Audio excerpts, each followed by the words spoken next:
le monde et l'ascension des Yonko.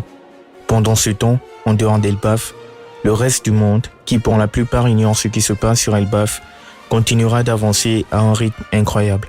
À commencer par les Yonko, Shanks deviendra plus actif dans la quête du One Piece. Il est raisonnable de supposer que si être sur Elbaf vous aide à apprendre l'emplacement du dernier Road Poneglyph, alors Shanks l'a déjà. Maintenant que grâce à Kid, il possède aussi le poneglyphe de Wano et celui de Whole Cake Island, il sera donc en position idéale pour localiser le One Piece n'ayant plus qu'à chercher le poneglyphe de Zo. Mais Zo, étant une île constamment en mouvement et sachant que Luffy est déjà allé sur Zo, Shanks ira probablement juste après Luffy cette fois-ci. De plus, Oda ne peut plus nous faire attendre. Après que Luffy rencontre Shamrock, il devra retrouver Shanks, comme il est montré dans l'arc qu'il ne peut plus attendre lui-même. En même temps, Barbe Noire continuera de déstabiliser le gouvernement mondial tout en avançant dans son propre plan pour capturer les poneglyphes restants.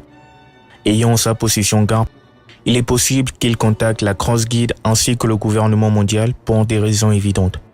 Ces interactions avec la Cross Guild, Crocodile, Mihawk et Buggy en particulier, pourraient mener à une alliance temporaire, car les deux Yonko partagent de nombreuses similitudes. Par exemple, ils ont tous les deux une histoire avec Shanks. Ce sont les seuls Yonko qui tentent activement de perturber l'équilibre du monde par les systèmes avec lesquels ils opèrent. Ils ont tous les deux un grand nombre de guerriers et veulent établir un pays.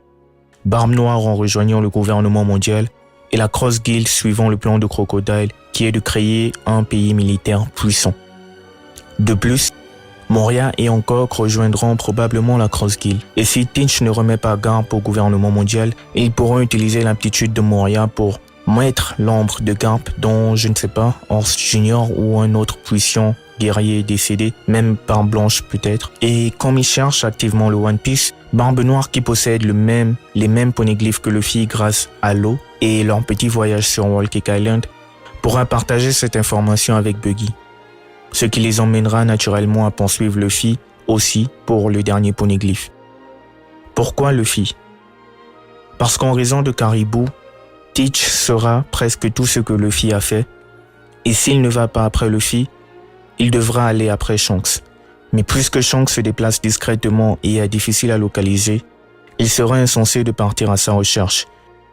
De plus, tout le monde sait que Luffy a échappé de Egghead Island avec des géants, et étant donné la proximité des deux îles, sa localisation est assez évidente.